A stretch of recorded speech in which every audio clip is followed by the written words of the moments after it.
Jason Preble from Terraformation in Hawaii. Tell us a little about what you do.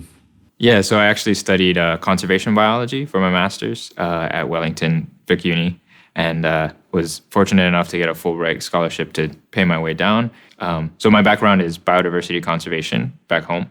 And a lot of our best practices like pest control, those types of things, predator-proof fencing, always come from Aotearoa. So I thought, come drink from the source. And I came down and studied and volunteered at a bunch of places. Where does your passion for restoration come from? Yeah, so I liked animals a lot when I was little. So I think in kindergarten, I told my teacher I wanted to be a zoologist. She didn't know what that was. I probably knew more animals than I do now, maybe at that time, just reading encyclopedias. But at that time, I thought, oh, plants are kind of boring. My dad was actually really into fish and plants. So he got really into native Hawaiian plants. And that eventually rubbed off on me, I think.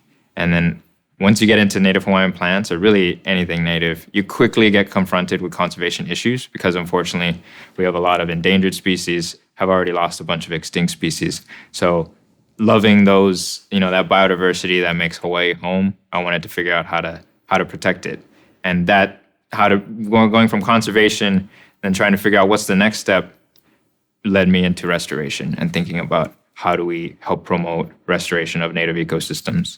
Can you give us a summary what Terraformation is doing? So Terraformation started about 2 years ago. Our CEO is a former founder of Reddit. He got quite concerned with climate change and then started deep diving into okay, if we're really going to do something about it, what would that be? So on the sequestration side, he concluded through research that plants are really our only scalable, quote unquote tech that we have. There's others in the pipe, but they're not. It's going to be years before we can actually scale them up. Whereas we already have forests. We know they do a great job of sucking up carbon. Let's figure out how to scale that up. And then in doing that, he learned, he linked up with some botanists in Hawaii, and then our team has expanded from there, but quickly learned you can't just scale up any forest. You could make some massive problems if you do that. So we really want to focus on native biodiverse forests and have now, sort of also joined in this joint crisis of biodiversity loss. So trying to tackle both of those at the same time.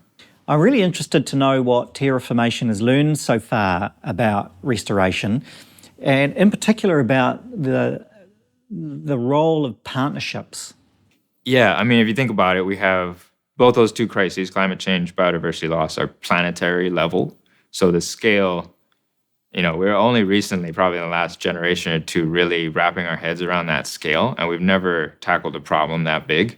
And we're going to need collaboration on a scale to match that problem scale that has never been done by humanity. And then at the smaller level, as us as a company, we know we can't do it alone. We're going to need a lot of partners if we're trying to help the whole world, right? We have people based all across the world and a lot of expertise in certain places like Hawaii, but we know we can't be the experts everywhere, and we're not going to be the hands everywhere. So we need partners to actually do that work, and we want to facilitate that. What are the main things we can do to enhance and grow native forests? The first one is protecting existing forests. So they're complex systems, way harder to rebuild, much more effective to just leave them as is. And then the second one is promoting natural regeneration to occur where it can. We might need to help with predator control or browser control in certain places. And then the last one is in the areas that have been so degraded or they don't have seed source around, helping with the planting and getting people involved and being sure to use the hopeful story there to promote restoration in general.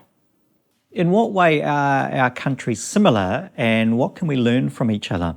It starts right with the natural history of being very isolated for a long time, these islands in the Pacific becoming sort of jewels of biodiversity and evolution, what evolution can produce. Then man arrives, Polynesians voyaged to both places. They had their first impacts, started forming a relationship with that Aina or Whenua, and then later Europeans and others. And sadly, we haven't done a great job of land management so far. And so they've been sort of sad stories up until this point of biodiversity loss and a loss of that sort of natural heritage we have as a species on this planet. But then now, recognizing that loss, sort of that it's right in your face, both biodiversity loss and climate change on islands. You feel it much quicker. That has sort of turned it around where, especially New Zealand and hopefully Hawaii, we will catch up, has become a leader in biodiversity conservation, partly because there's so much work to be done. And so we hope that that can also happen for restoration. But we see a lot of that cultural ties, the ecological ties in both places. So really think we can learn from each other. We already have, but hopefully that connection keeps going in the future.